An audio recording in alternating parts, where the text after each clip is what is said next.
My son refuses to pay child support for his ex's baby just because a test says he's not the father, but I helped raise that little girl for years, and I'll never forgive him for abandoning her like she's trash. Just because science says she isn't his, I can't shake the feeling that my son is being a coward, and I'm ashamed of the man he's become. For context, I, 57F, have one son, Gavin, 29M. He's always been stubborn and prideful, but for the most part, he's had a good heart. He's been with his ex, Scarlett, 27F, for nearly 5 years. They started dating young, moved in together, and built what I thought was a decent life.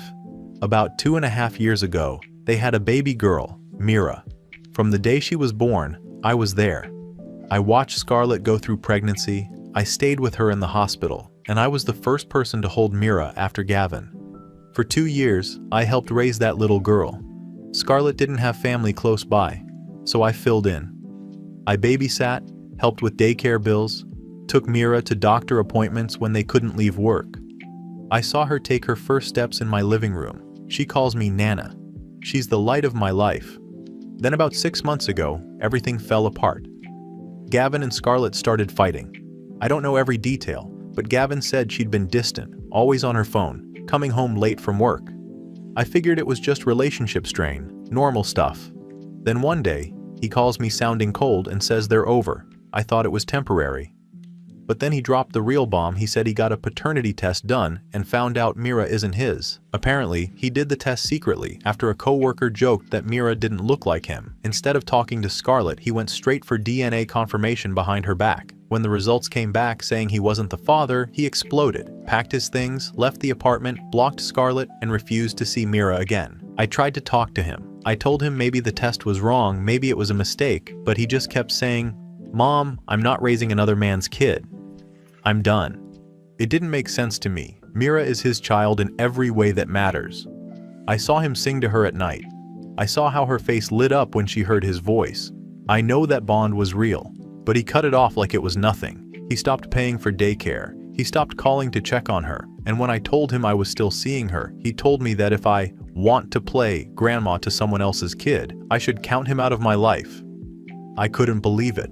I told him I wasn't abandoning that baby. She didn't ask for this. Scarlett might have made mistakes, but Mira is innocent. Gavin said that wasn't his problem anymore and accused me of choosing Scarlett over my own son. That hurt. But honestly, I think he needed to hear that he was wrong. Everyone around me, my husband, my siblings, even a few friends say I should stay out of it, that it's not my place, that Gavin has a right to walk away if the kid isn't his biologically. But I can't turn off the part of me that sees a scared little girl losing the only dad she's ever known. When I look at Mira, I don't see DNA. I see my granddaughter. I can't erase that. What makes me angriest is how easily Gavin threw away the last 2 years. He used to tell me he'd die for that little girl. Now he acts like she's some random stranger. I've tried reasoning with him, tried reminding him of everything he used to say, but all he talks about now is the betrayal. He says Scarlett tricked him into fatherhood, that she used him. I asked him if he ever stopped to think that maybe Scarlett didn't even know. He told me he doesn't care. "It's not my kid," he said again, and hung up. I can't believe how cold he's become. I don't know if it's ego, embarrassment, or just anger. Meanwhile, Mira keeps asking where her daddy is. My husband David says I need to stop inserting myself. He's been quiet through most of this, but I can tell he thinks I'm wrong. He says it's not my fight, that Gavin's a grown man and I can't control his choices. Maybe that's true. But I can't sit by and watch a baby be abandoned because science gave Gavin an excuse. He doesn't even have proof Scarlett cheated just that one test. For all I know, the test could have been botched or manipulated. But even if it isn't, what kind of person stops loving a child just because of a lab result? So against his wishes, I have decided to keep seeing Mira and Scarlett in secret. Am I in the wrong? Update 1. It's been about 2 months since my first post. I knew my son would be upset if he found out I was still seeing Scarlett and Mira, but I didn't think it would turn into what it did. For some background, Gavin has always been stubborn, even as a kid. Once he made up his mind about something, there was no changing it.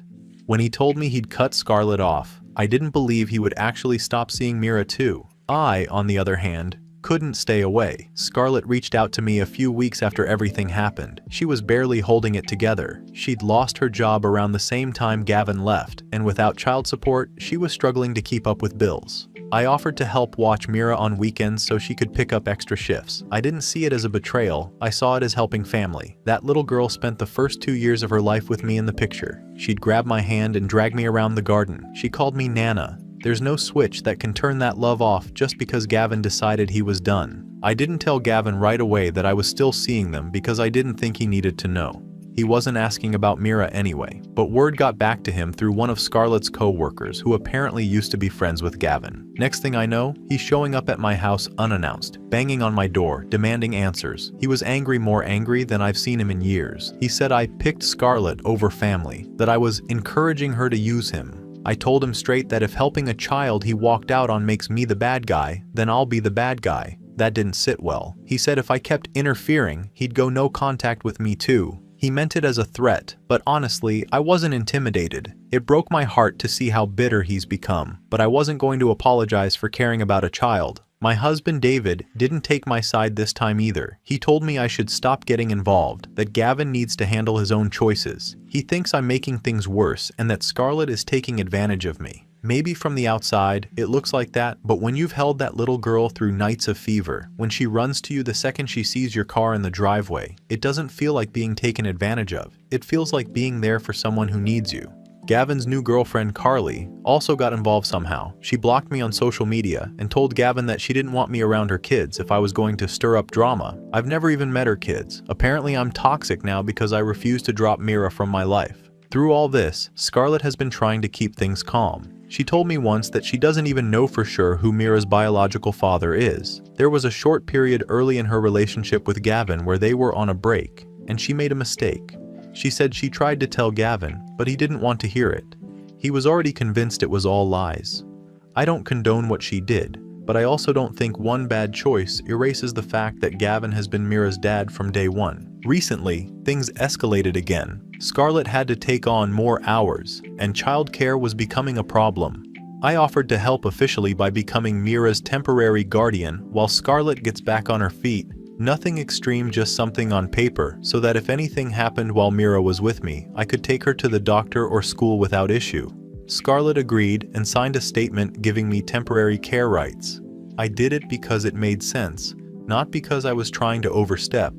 Of course, Gavin found out. I don't even know how, but he did, and when he did, he completely lost it. He accused Scarlett of abandoning Mira and said he was going to report it to CPS. He told me I was helping a liar manipulate the system. I told him to go ahead if he wanted to. Everything is documented and legal. I'm not hiding anything. At this point, I think we're past the point of repairing things easily. I still hope he'll come around one day, but right now, he's too focused on his own anger to see what's actually happening. I know some people might say I should back off and let him deal with the consequences of his choices, but I can't just sit and watch a little girl who did nothing wrong get abandoned because of adult pride. Update 2. It's now 5 months since my last update, and a lot has happened. Right after that whole argument about me taking care of Mira on weekends, Gavin decided to make it official. He filed for custody, not because he wanted to raise Mira, let's be clear, but because he didn't want Scarlett or me to have anything to do with her. He called it protecting himself legally, but really it was just another way to hurt people when he didn't get his way. The papers came out of nowhere. 1 minute I was making breakfast. The next, some guy was knocking at my door with an envelope. Gavin wanted full custody, and in order to stop me and Scarlett from using Mira as leverage. That's the exact phrase he used, leverage. Like she's an object, not a little girl who still calls him daddy.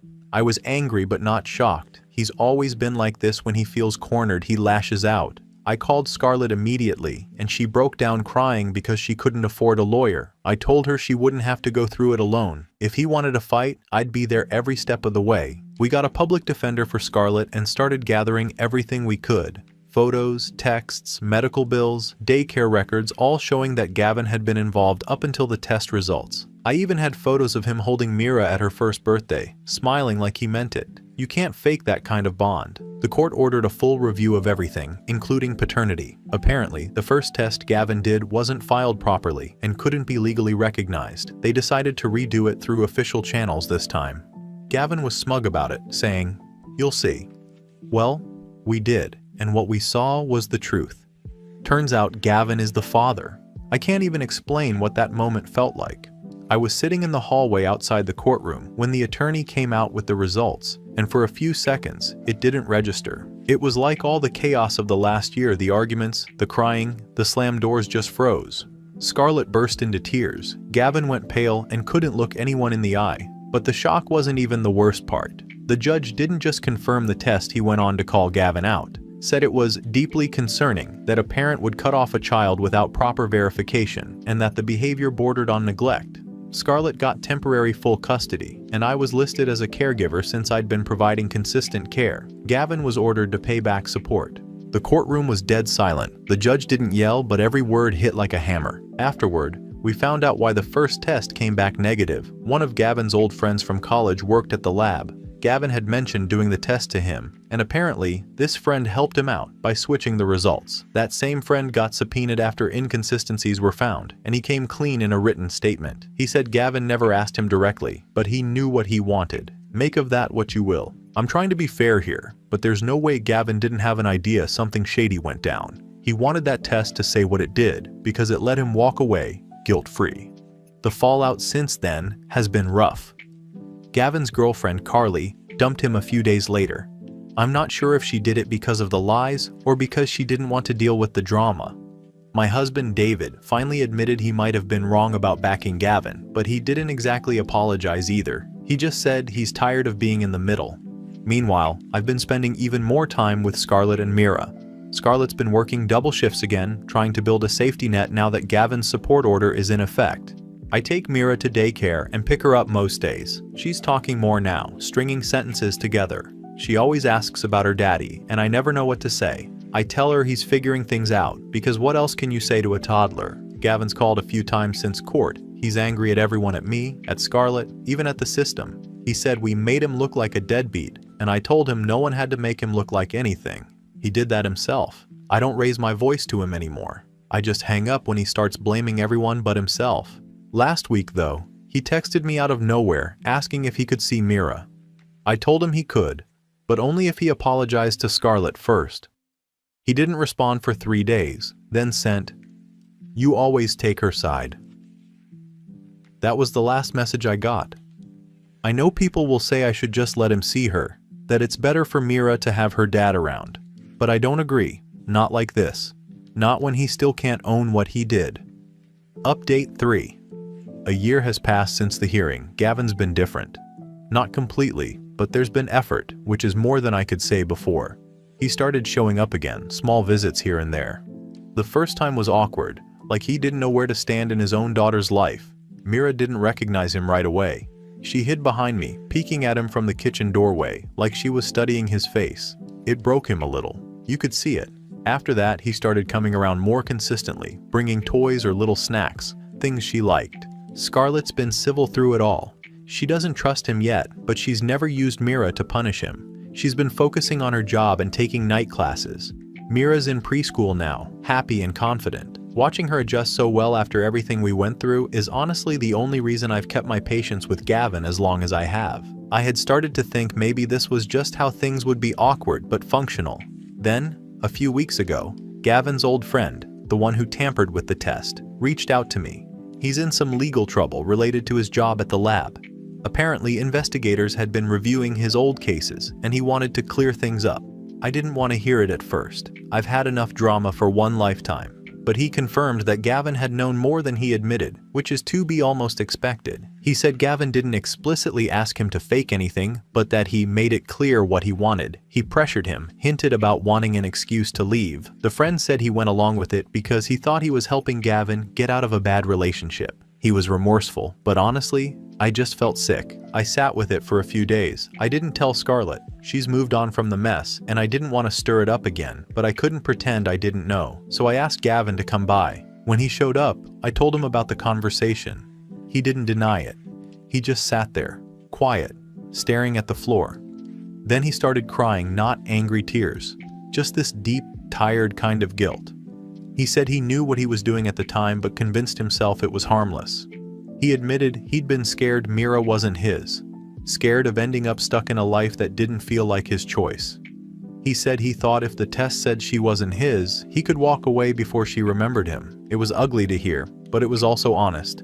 I told him that fear didn't justify what he'd done, that he had broken something in himself when he chose pride over truth. I didn't yell, I just told him if he wanted to fix anything now, it had to start with being accountable, not sorry.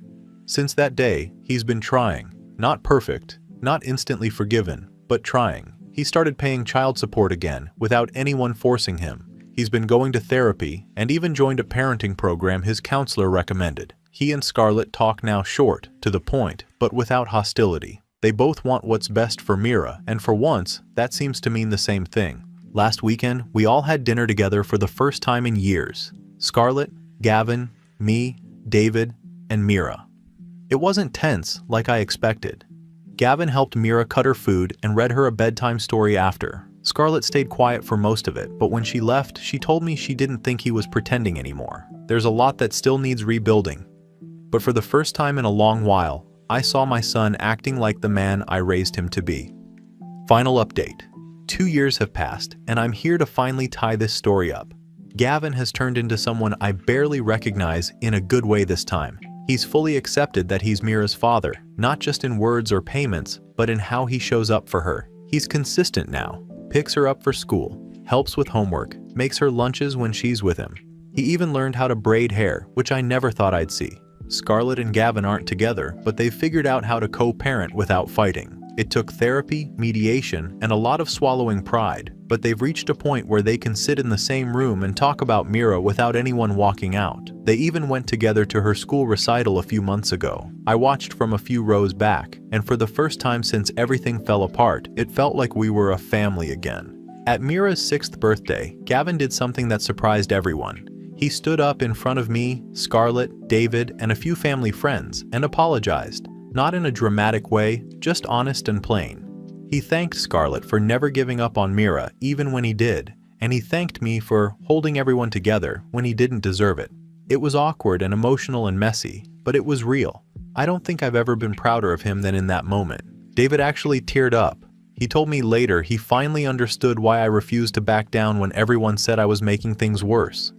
He said he couldn't see past his own frustration at the time and that he was sorry for calling me interfering. Hearing that meant more than I expected. It felt like I finally got my family back, not just Gavin, but David too.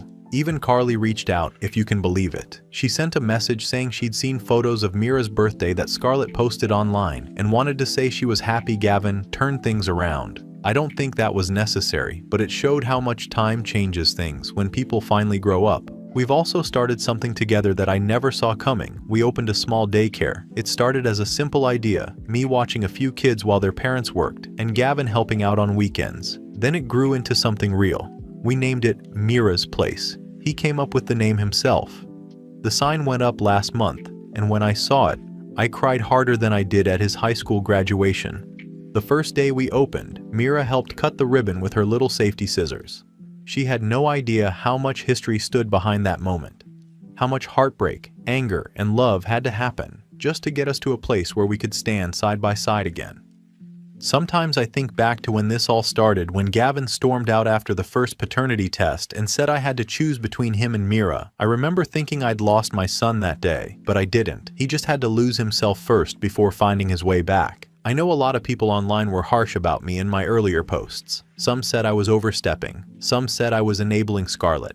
Maybe they weren't completely wrong. I did interfere. I did push where I shouldn't have sometimes. But I couldn't sit by and watch a child I loved be treated like collateral damage in an adult's pride war. And now, looking back, I don't regret a single thing. Mira's growing up surrounded by people who love her. Scarlett's doing well at her job and finally got her own place. Gavin pays support on time and sometimes extra when things come up. He even helps Scarlett's mom when she needs errands done. He's not the same angry defensive person he was before. He's softer now, humble,